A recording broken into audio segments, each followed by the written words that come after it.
formation qui compte dans ses rangs. Oh là là, je crois qu'on va avoir un maximum de bruit dans quelques secondes.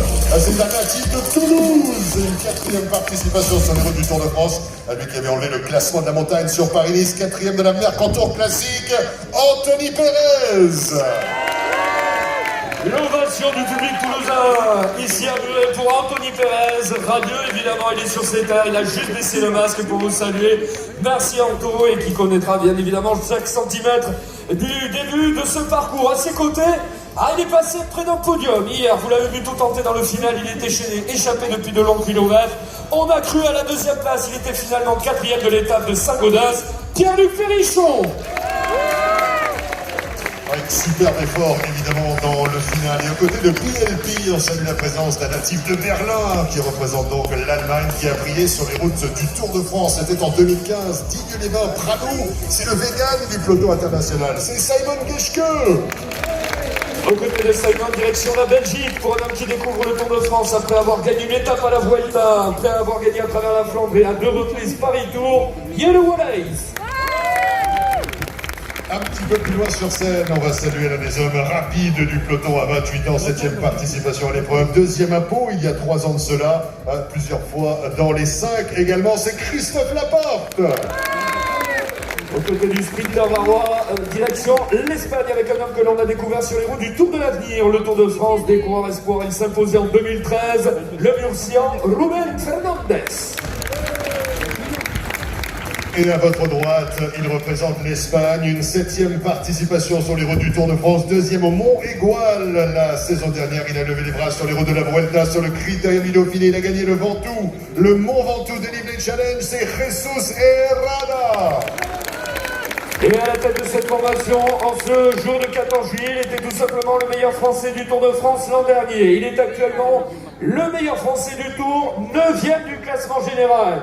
Meilleur grimpeur de la Vuelta l'an dernier, vainqueur de la Merck Tour classique, le grimpeur venu de Normandie, Guillaume Martin. Guillaume Martin, le collectif Cofidis avec... Juste en embuscade, c'est l'un des super champions du peloton. Il a remporté les 3 grands tours, vainqueur du Tour d'Italie, il a par 2 fois remporté la Vuelta, il a remporté à 4 reprises le Tour de France, c'est Christopher Froome. Christopher Froome, 4 victoires sur les routes du Tour de France, il continue sa... d'étape sur les routes du Tour de France, le Puy-en-Velay c'était en 2017, mais à Quillan c'était en 2021, il a gagné le Tour de Lombardie également, c'est Bauke Mollema. Aux côtés du double vainqueur d'étape, un homme qui était passé près de la victoire, souvenez-vous, c'était à Utah Beach, il était 5e à Angers également il y a quelques saisons de cela, vice-champion de Belgique en titre, derrière Wout van Aert, Edward Theuns. Plein centre. Les champions de Lettonie, 2e à Loudanviel l'an dernier, où nous serons aujourd'hui, bien lors du passage du Tour, c'est Tom Skujec. Et aux côtés, il y a le champion de Lettonie sur route. Dans cette formation, on a découvert cette année Mathieu Van Der Poel qui a dû quitter le Tour au bout d'une semaine après avoir remporté l'étape de Mur de Bretagne, après notamment avoir bien remporté la victoire au Mur de Bretagne et porté le maillot jaune. Et par la suite, il a gagné Paris-Roubaix. Il est le champion olympique, c'est Greg Van Avermaet. Vous avez raison de rappeler que c'était ici au départ de Muret qui s'imposait à ses côtés. C'est l'homme qui fut champion du monde dans les rangs espoirs. Vainqueur en Coupe de France, 2e à la Flèche Wallonne, Benoît Cosnefroy. Aux côtés de Benoît, la revue d'effectifs continue. Il a enlevé 2 étapes sur les boucles de la Mayenne. Il a gagné Paris-Camembert. On salue Dorian Godon. On va retrouver l'homme qui s'était imposé, souvenez-vous, au tout début de saison au Grand Prix La Marseillaise. Il a terminé notamment 7e au Grand cette année, c'est Aurélien Paré-Peintre. Un tout petit peu plus loin, il représente l'Australie à 25 ans, un coureur qui avait dompté Madonna di Campiglio sur le Giro d'Italia. Cette année, c'est à Tignes où il a pu lever les bras sur les routes du Tour de France. C'est Ben O'Connor. Actuellement 5e du... Le record d'Eddy Merckx en signant un 34e succès d'étape sur les routes du Tour de France. Il avait connu sur le route de la Vuelta, du Giro, il a enlevé Milan-San Remo, il a été champion du monde. C'est Marc Cavendish.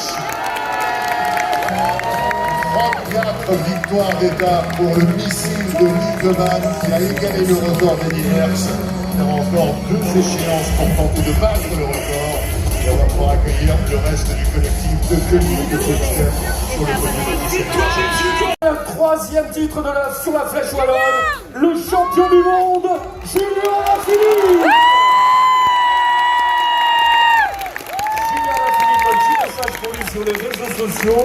Merci Julien pour ton tour offensif, d'avoir montré fièrement ton maillot de champion du monde. Merci pour le cyclisme français. Et oui, l'unique victoire française cette année, c'était avec Julien.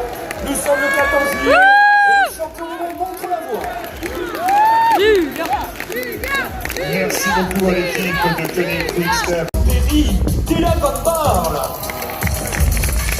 Un petit peu plus loin sur scène, un coureur qui vient de Launceston, c'est la Tasmanie, c'est l'Australie, 11e participation au Tour de France, 3e l'an dernier, le vainqueur sortant du Critérium du Dauphiné, c'est Richie Porte. Au côté de l'Australie, il vient de Pologne, il s'est gagné sur tous les terrains, vainqueur de la Classica Saint-Sébastien, de l'Amstel Gold Race, de Milan-San Remo. Il fut champion du monde et a gagné une étape l'an dernier sur le Tour, Michał Kwiatkowski.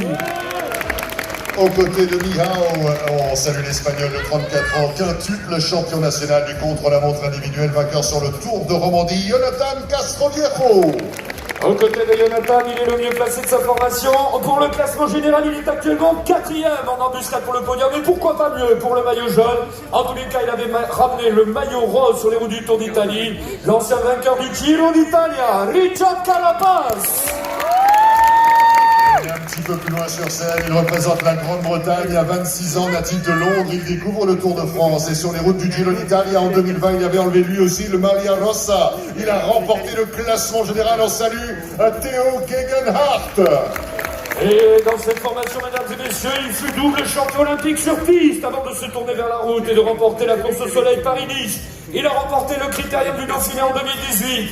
Et cette année-là, il faisait le doublé. Le vainqueur du Tour de France 2018, Kevin Thomas. Le collectif Ineos